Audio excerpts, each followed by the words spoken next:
So tell me what happened last week. Last week, a parent had approached the teacher who wouldn't allow his son to go to the bathroom. They had a pretty large, loud discussion regarding that. The parent left, went to work, received a call from the 70th precinct who informed him that he needed to return to the school immediately. He didn't know what it was about. He didn't know what it was concerning, but his instincts told him that something wasn't right.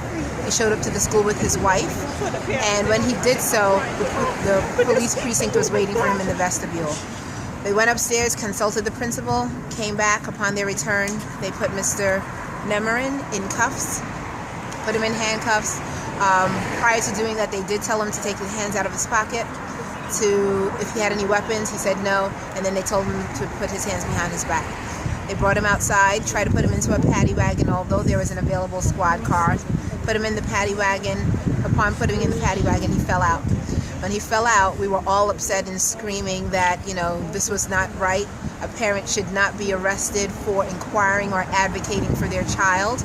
I was standing here with my 2-year-old in my hand when the police started to continuously say that we needed to move off of the sidewalk or he would arrest us. Okay, yeah. Now, were you surprised that the police officer was telling you to move back now? Yes. First he told us to move aside, then he told us to move back, and then he told us to move across the street. And I was very surprised, but because I knew that I had my 2-year-old in my hand, my 6-year-old in the school, I complied. But I knew that that was wrong. You think the officer was telling it to you because he didn't want you recording? That's exactly right, because he said, I don't care if you record, but you have to go across the street. Now, we all know that it's rather difficult to film at a distance, but we continue to try to film and advocate for our friend, our co-parent here at the school, and our volunteer, Yumi Nemorin. Okay, now has Councilman Jemani Williams been notified of the situation? The councilman has been notified, and he's slated to appear here at the school tomorrow to talk to our parents. The school has not yet issued the permit. We're working to get that permit, and we're waiting. But he is slated to come. He wants to talk to his constituents and get in front of everyone as soon as possible. Okay. What do you think is going on over here? Oh, I think lots is going on in there. I think there is... To me personally, with all that's transpired with this principal, I'm baffled as to how she still remains in this building. I'm led to assume that someone is protecting her or she knows someone, because there's no way that someone can pull this much crap and get away with it, violate children's rights, and still sit in an office, newly renovated office, might I add, and be okay. We've spoken to the superintendent, we've spoken to the family advocate, the district family advocate, and it falls on deaf ears. So at this point, the blame doesn't really fall on Flynn alone, but it falls on the superintendent and it falls on the family advocate. Because they both knew. They both knew of the situation with Mr. Nemorin. This trickled maybe, since October of last year. And all we got was, okay, well, these things take time, And even now, we met with the superintendent, last Thursday? And she told us that this principal is not going to be removed, that there's a process, and that these things take time. So at this point, how much more time do we need as parents? Will it take my child having to sit in his soiled pants or underwear before something else happens? Or maybe some of these parents? No, it needs to stop now. The time is now, and she needs to be removed. This is absolutely absurd. I mean, the man can't even come to the school. He can't even go to open school for his own son's thing. He can't come if there's an emergency. He can't come get him. Now, has this principal been a problem in the past?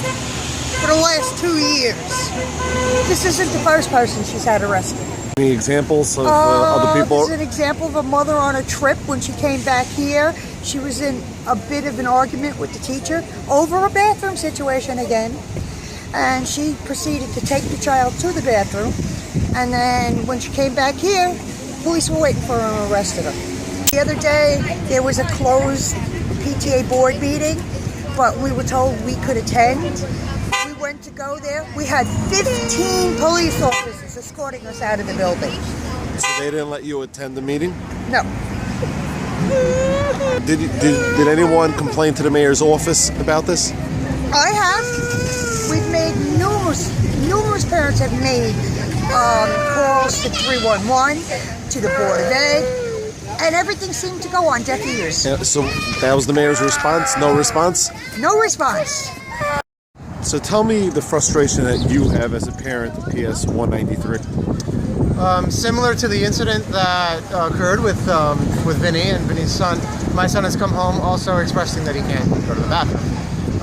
That is like a physical and emotional trauma that everyone can deal with and go over. We've dealt with that and the teacher, but it turns out that there's a tension in the school. The teachers have expressed during parent-teachers conference, teachers have expressed to me frustration and tension within the administration, within the school.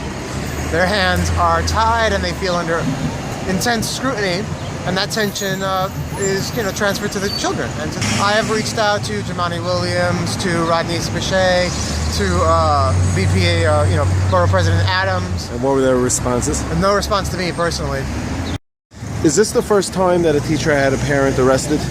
This is not the first time that this has happened. It happened once last year, and the principal was involved in that situation. So this is becoming a common occurrence here at this